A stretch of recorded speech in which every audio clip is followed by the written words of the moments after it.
Hey guys, it's Miss More White coming to you with one more video. So this is probably going to be one of our actually second to last video for the semester that you're going to see from me.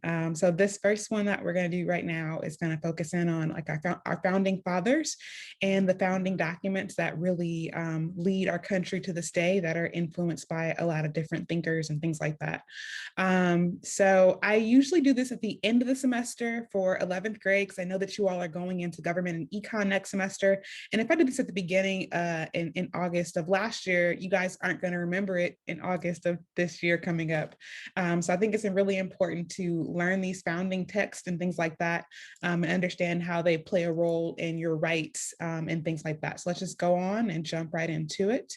And so for this one, we're going to do the same thing we did on our previous video. We're going to watch this lecture, me talking, and then you guys are going to respond to some questions, and that'll essentially be it. Okay, so let's see it. So how do we get started? We get started with no taxation without representation. So we'll figure out what that means, and we'll see America's background on the Declaration of Independence.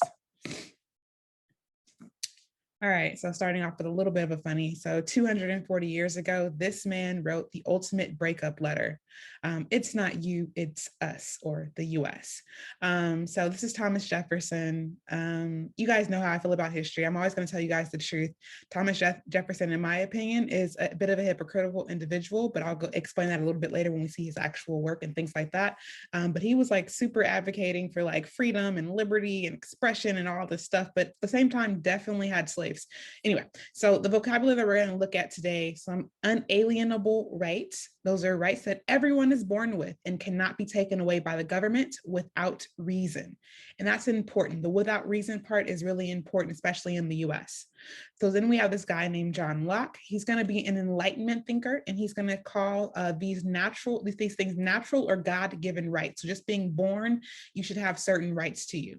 And so Thomas Jefferson is going to list these in the Declaration of Independence as life, liberty, and the pursuit of happiness. So the next thing that's really important is grievances. So those are going to be complaints against England's King George III and the British Parliament for the wrongs against the American colonists. And we'll see what some of those are. So what were the causes of the American Revolution? So we're looking at the mid-1700s right now. So during the mid-1700s, the British and the French fought a war for control for North America. All right, so the British are going to win. It's going to be called the French and Indian War, but it had a super high cost. To help repay the debt, the British government is going to place taxes on the colonists, including the Stamp Act, the Tea Act, and the Townshend Act. So basically a bunch of different things that are going to increase cost for the colonists who are living in North America. So Great Britain basically said, hey, we protected you during the French and Indian War, so you owe us this money to pay it back. And we'll see what happens. The colonists were not consulted by the British, and they felt like their rights had been violated as English citizens. So they were like, hey, we're being taxed without representation. So let's see some more of the causes. So number one, as I said previously, we have no taxation without representation. So all of these acts were basically being taxed without having any kind of say on the tax at all. So by 1773, we're getting closer to 1776, the colonists had begun protesting. They boycotted British goods, and then also they dressed as Native Americans and dumped tea off of British ships. That was known as the Boston Tea Party. I'm sure you guys heard about that when you guys were like in elementary and possibly in middle school. By 1775, the colonists and British soldiers exchanged shots at Lexington and Concord, and the first battle of the American Revolution was started. And it's going to be a nice back and forth battle between the Americans, or the Patriots, and what are their names? I cannot think of their names right now, but it's okay. The Patriots are going to end up being the ones who are going to win. But basically, we have the American Revolution is going to get started. So a lot of the people that we know of as founding fathers are going to be really, really important, either to writing documents or actually just being involved in the actual fighting of the war. So one person that we know is going to be really involved in the war is going to be George Washington. That's going to be our first president, you know, the dude who chopped down his dad's cherry tree. Yeah, cherry tree. All right. And so let's just like focus in on him for a second. So he's going to, at the Second Continental Congress, they're going to select George Washington as the commander in chief of the new Continental Army. This is going to be important for a number of reasons, and later on it's going to play a role in him being chosen as president.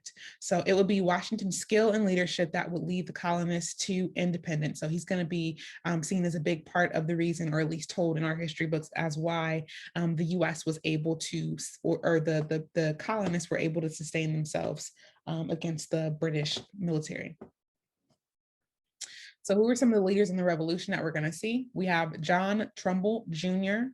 You know, I'm not gonna go into him, so we can go on and move forward in some of these people. They're not necessarily the most important. All right, so let's talk about the influences for the Declaration of Independence. The Declaration of Independence is going to come on July 4th, 1776, and that is going to be influenced by John Locke. That's John Locke. He's going to be an Enlightenment thinker who talks about the inalienable rights, or those natural rights that we are born with. And he's going to believe that the government is supposed to protect the individual's unalienable or natural rights. So it's the government's duty to protect the citizens.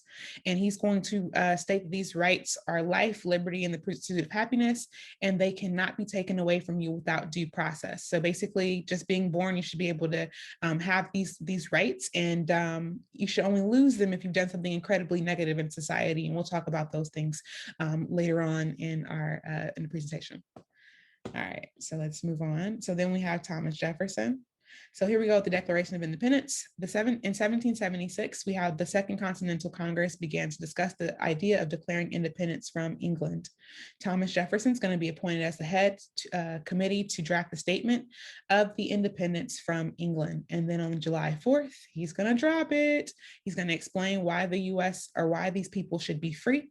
He's going to list their grievances or their issues with Great Britain and King George II, and he's going to declare that, from this moment on, we free, army, we's free.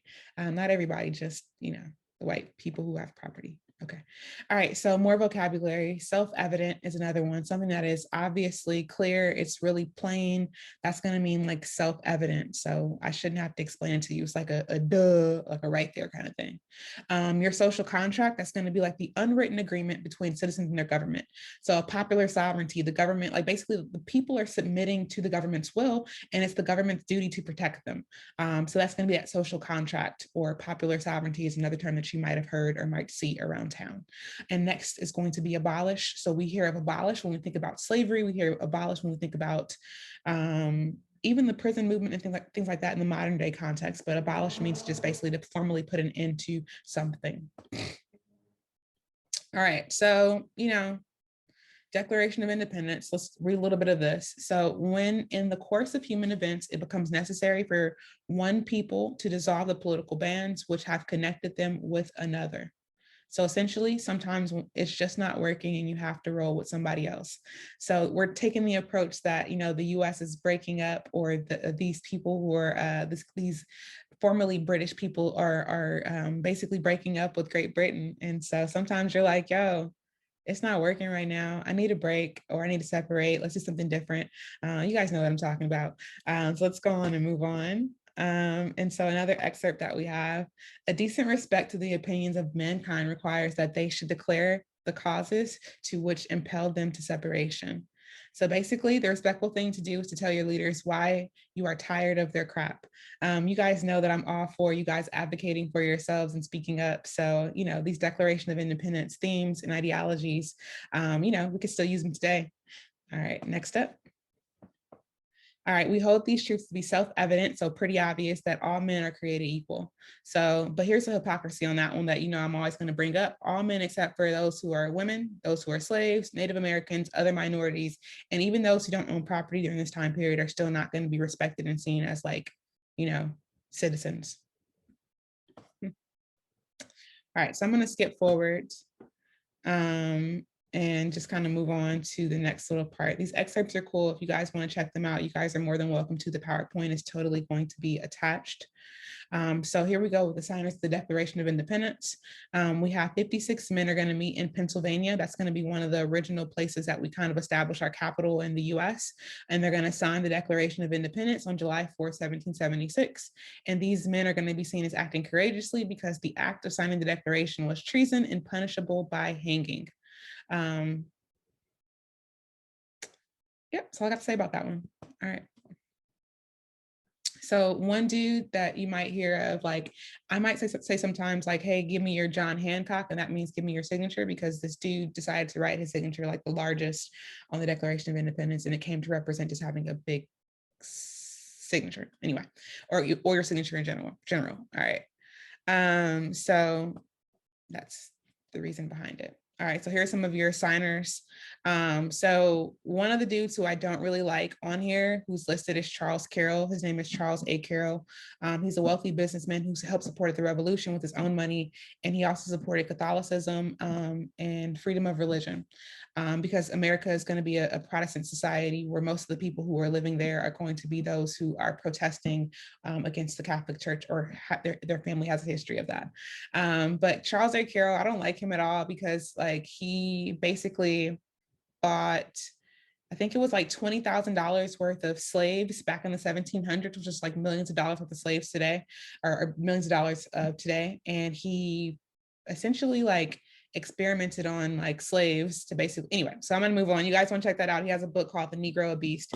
And basically he just compares African Americans to animals, and he basically says that white people are in the eyes of Jesus and everyone else is kind of like primitive and more animal-like. The book is crazy. I can give it to you guys too, but anyways, wow. All right, so Americans win the revolution, obviously, because we're in like America. Here are some of the battles. They're not really important. I don't really think so. They're not really going to come up so much in your government and econ class, but the Constitution probably is. So we have the Declaration of Independence that comes through in 1776 that stated the goals of Americans as they fought for freedom. So basically, what do they want when they establish as they're fighting for freedom? But once they establish that freedom, what are they going to do? Like, or how are they going to like sustain themselves and stay unified when you have like a bunch of different people who possibly want a bunch of different things that are maybe not together on their messaging? So it promised a system of government that promoted liberty, equality, and protection of individual rights based on the desires of the people. So that's emphasizing democracy already. Whereas in Great Britain, it seemed like it was more they're being dictated to, and there was no democracy because they didn't have any say in what was happening. It would be the US Constitution that would turn these goals into the concrete systems of the government. So our Constitution. The Constitution wasn't the first government the US established. Originally the colonies were ruled by a loose agreement called the Articles of Confederation, but the Articles really had a lot of issues. So issue number one is that it gave too much power to the state governments, not enough power to the federal governments. And also they didn't really have a way of kind of unifying the banking system and the debt system. So if like Georgia had a debt, does that mean that Pennsylvania also has that debt? And how are they going to work on money issues and things like that? So all of those things played a role. All right, so what's going to happen with our Constitution in 1787? So once again, originally we have 1776 for our Declaration of Independence, but it takes a while to really organize this brand new entity, and they didn't necessarily want to rush. And their Articles of Confederation was a complete, well, I won't say a complete fail, but it just showed them what they had to kind of emphasize that they were going to stay together. And that's what's going to lead to our Constitution. So in 1787, the Continental Congress wrote the US Constitution. This document established the basic structure of our government. So it's going to have a lot of different influences: Enlightenment, the Magna Carta, the Declarations of Rights, and the Declaration of Human Rights that comes from France. A lot of different things that are going to be really relevant to these influences, or to kind of influencing a government. It created a government in which the people hold the power. They elect their own representatives, and they are, which is shown in the first three words, the preamble of the Constitution. We the people of the United States of America. Then it goes on and on and on. Anyway, we used to have to memorize that whole entire thing when I was like in 11th grade. It was wild. I don't really see the purpose, but it was wild. Anyway, remember the Revolution, the American colonists were not represented in the government. Remember before the Revolution, the American colonists were not represented in the government. So once again, they were like basically being taxed without representation. So taxation without representation. And now they're like, we never want to have one of those type of situations established ever again in our history. So we're going to create a bunch of rules in our Constitution to prevent those things. All right, the founding forefathers wanted to create a government that was strong enough to defend our nation's interest and to promote our general welfare. They gave the national or federal government many powers, and they made the federal law supreme over any state law. So basically, even though we have these individual states, the United States, the government of that has to stick together. And the way they can do that is by being at the forefront or being the supreme law of the land. So federal law is going to be more important than state law, more important than your city law or local law, state laws, and things like that. And they're going to be the supreme. So federal law is number one. The Constitution is often called the supreme law of the land because it is. And things are often judged on, is it constitutional, or is it constitutional, or is it non-constitutional or unconstitutional, and things like that. So here we go, though. The Constitution was written, but after it was written, there was some issues with it immediately. All right, so once the Constitution is written, people are immediately like, yo, I'm not really about that life.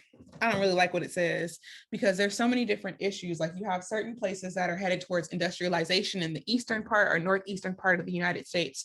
And then you have places in the South that are really heavily focused on agricultural and agricultural-based economy and slavery-based economy and things like that. So they have a lot of different ideas. And then also, because of what Great Britain did to certain places, they kind of have a little PTSD and want to make sure that some things are never repeated. And they want to make it sure that it is explicitly written in the Constitution, hence why we have the Bill of Rights, which is going to be the first 10 amendments. And an amendment is basically a change to a document that's written. So the first 10 changes to the Constitution is known as the Bill of Rights. And we're going to go over those amendments. But anyway, when the Constitution was first created in 1787, not everyone thought it did enough to protect individual rights. The Federalist Papers helped to convince many that the Constitution would work.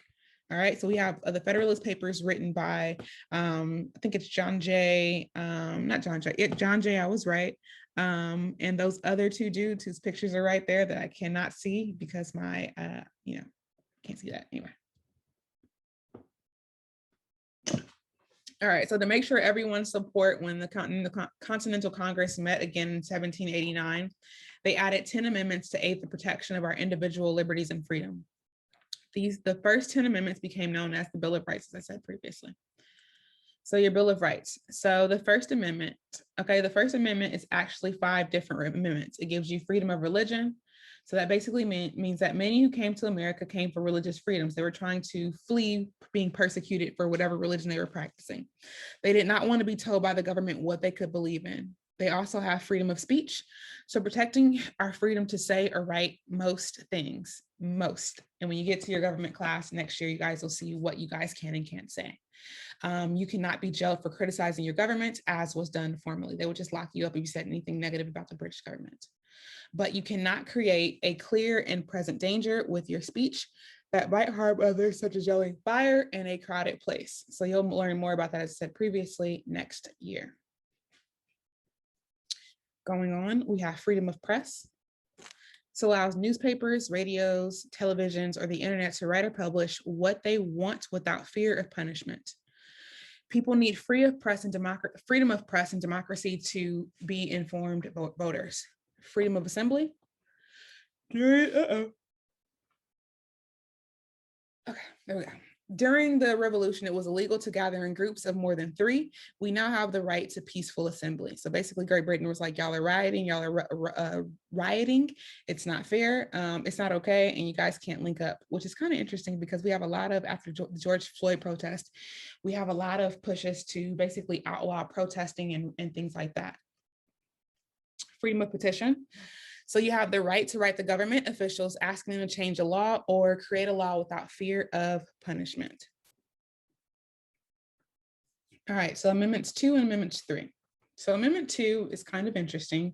So the way it's framed is always framed like in a positive way, but I'm just going to be like honest about what Amendment 2 is about in a second. So Amendment 2 is the right to bear arms. People have the right to bear arms. That's number 1. You have a right to carry a gun. Number 2, or have access to a weapon. Number 2, a well-regulated military is necessary to secure a free state. So basically, this ensures that we're going to have a military to take care of us. And number 3, anyway, so basically, it leaves a lot of wiggle room for different things.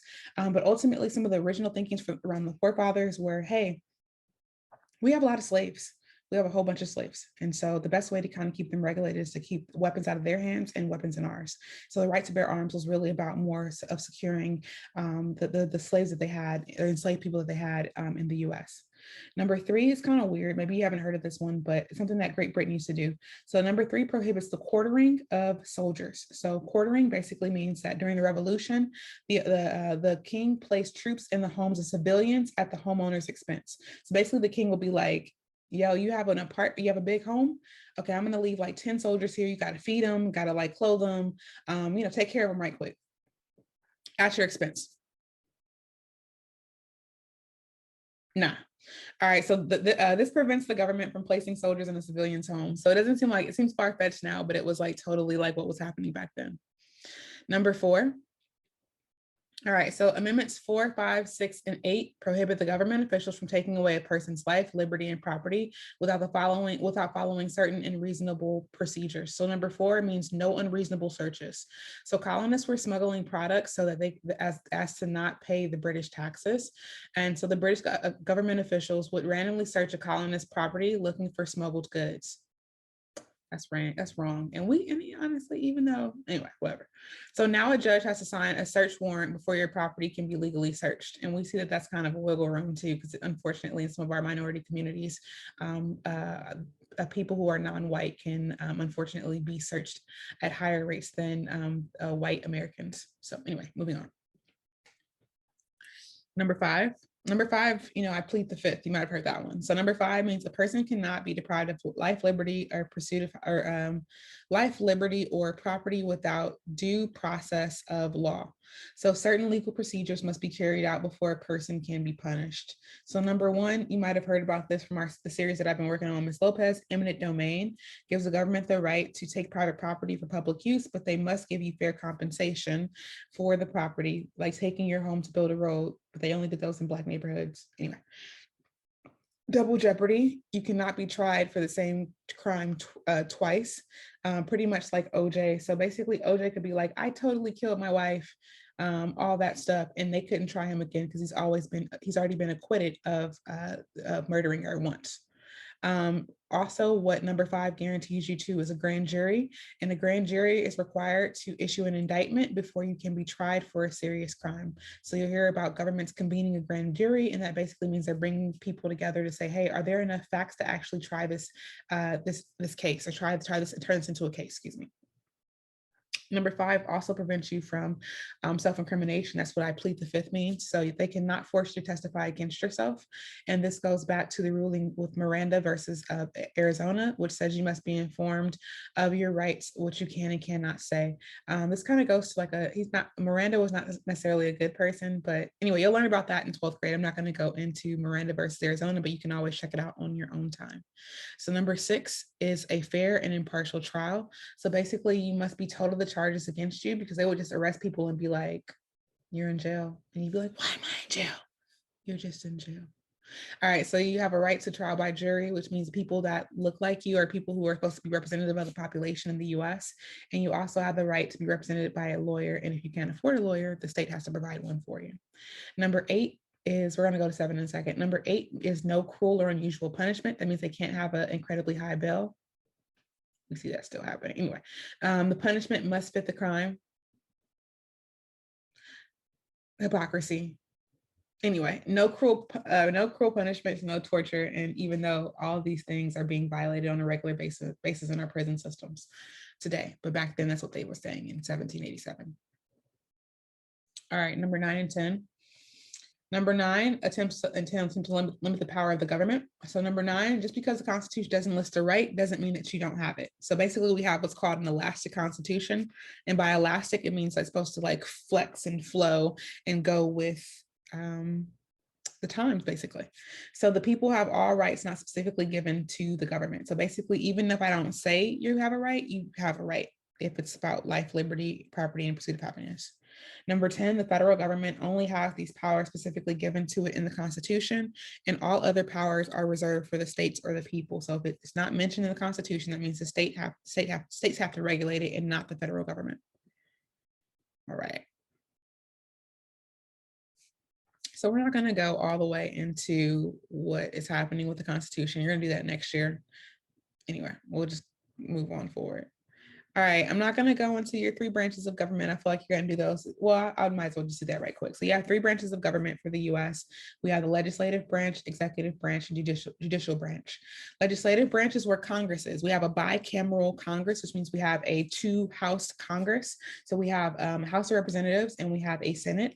And that was designed, so the House of Representatives is basically based on population.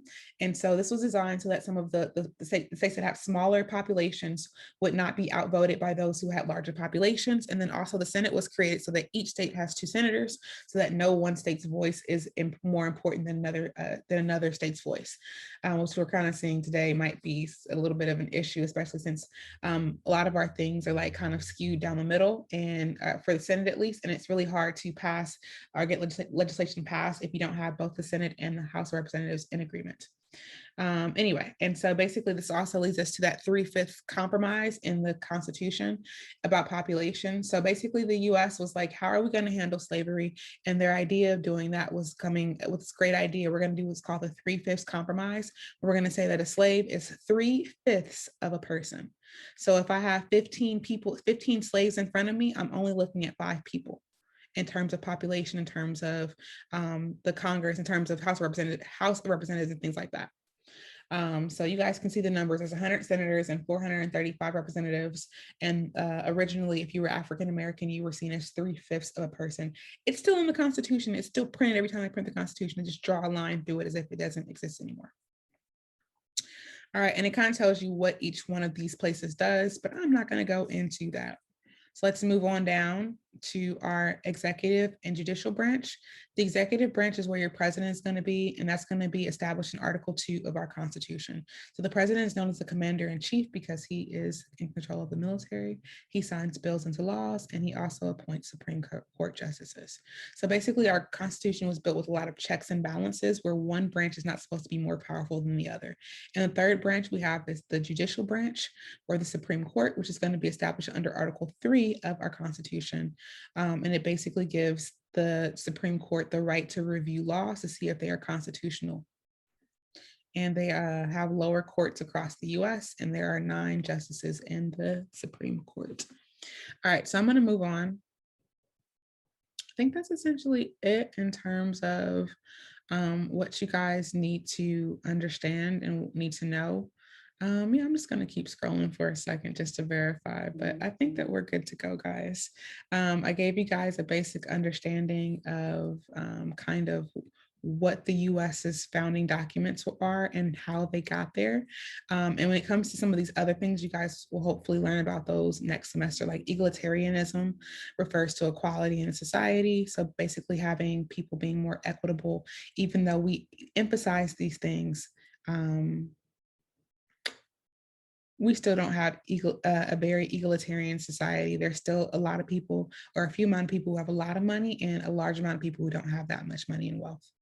Another one of our things, we have populism, and basically that means that people's participation in the participation of common people in the government. So basically the ability of the common man to be able to be effective in the US government. And so originally we were at the forefront because all white men had the powers to vote. But that excludes women, minorities, Native Americans, I mean, so many different people. And then also some of our amendments also, anyway, just moving on. So basically the common person. So the US was seen at the forefront during this time period because they allowed more people to come and be active in the government, even though the US wasn't allowing everyone to be active in the government. All right, 2 more terms, individualism and laissez-faire. Individualism is basically the ability of people to decide what type of groups or organizations they wish to be a part of. And then laissez-faire refers to kind of how our government used to approach the economy, which is hands-off. They would just let the economy flow and run by itself. I'm not an economist. It's not econ class. You'll get that next year, I promise. All right, and so I'm going to move on. Oh, let's look at this little cartoon. So what do you all think of school uniforms? No way, bro. We'd all look the same. We're individuals, man, which I think is funny because a lot of you guys do dress alike when you're not in uniforms. Anyway. All right, so I'm going to move on. I do want to talk about a few more of these amendments that are going to be here that are going to pop up after the Civil War. The Civil War, you guys want to check that out? You guys are more than welcome to. I don't want to see these dead white people. Okay. All right, so moving on. There it is. Okay, so our Civil War, Civil War and civil rights. So we have three more amendments that are really important to the formation of our country and our government. We have the 13th, 14th, and 15th Amendment. So 13th Amendment is going to abolish slavery. So 9 million people are going to get their freedom. The 13th Amendment abolishes slavery unless you've been convicted of a heinous or a really bad crime or a felony. And in that case, they can put you back into slavery, also known as the prison system. There's a really awesome documentary on Netflix and also on YouTube called 13th that is done by Ava DuVernay that you guys should probably check out if you ever want to learn more about the 13th Amendment and how it is used to criminalize a lot of our non-white population. So people who are Black, Brown, Indigenous, Asian, and so on. The 14th Amendment gives all citizens the right to due process. So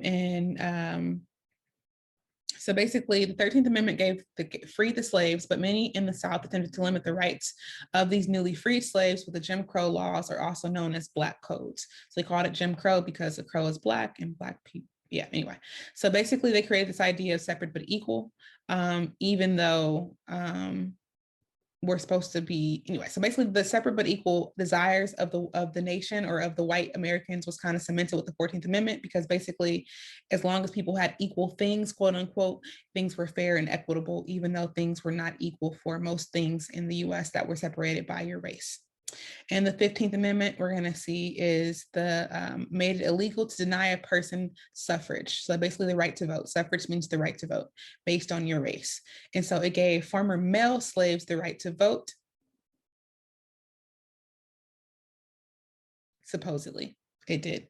In actuality, a lot of Black Americans are going to be excluded from voting in the southern parts of the United States. Some of them in the northern parts of the United States are going to have limited voting rights. African Americans are given voting rights during a period known as Reconstruction, which is immediately after the Civil War ends in 1865, and goes all the way, I think, until 1877, with the beginning of the Jim Crow era in the United States of America. So with that, you had like a 10-year time period African Americans can vote, but from 1877 all the way until 1965, African Americans are excluded from being able to vote. So also women could not vote. Women could not vote until the 19th Amendment, which happened in 1920. So in 1920, white women get the right to vote.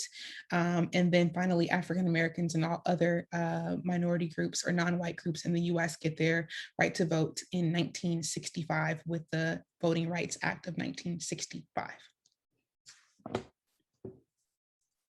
All right, so that's essentially it. I'm gonna stop there. I'm gonna stop sharing my screen.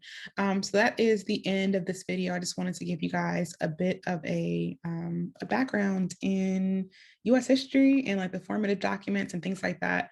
In general, I kind of stay away from this history until the end because I don't necessarily like teaching it, because it doesn't really always seem incredibly authentic to maybe the full story of what was happening in the United States. We always portray our founding fathers as these wonderful people because they helped to create the United States, but we just oftentimes omit the negatives that they were doing, including slavery, including sexual violence, including physical violence, including just a lot of experimentation on people that was just unhumane, while they're at the same time saying that people are all afforded these human rights when they're born. So sometimes it's hard for me to get through things like that, but for the sake of you guys going into 12th grade and actually being aware and knowing what's going on, and also help out Mr. Duval and Mr. Galvan, Mr. Times, in their pursuit of teaching you all government and econ next year. You guys should at least have a little bit of that information and that content and things like that. All right, so that is the video. I'm going to give you guys some questions to go along with that, and then we're essentially done with our content for the semester. Thank you guys for being amazing, awesome young people, and allowing me to teach you guys and allowing me to be a part of your lives, even if it's only via Zoom and virtually. I still feel like I have quite a connection with a lot of you guys via chat, staying after class, or just any number of ways that you all have managed to connect with me, and vice versa, that I've connected with you guys. since August. So thank you guys for being here. Thank you guys for listening to me and being a part of this experimental US history journey for the school year of 2020-2021. All right, per usual, I love you guys and I hope you guys are doing amazing things with your day and feeling supported. All right, be awesome, be great, and I'll see you guys soon. And also look out for the video that is going to explain your final and what that's going to look like. Anyway, it's coming soon. Just look out for that. So bye guys.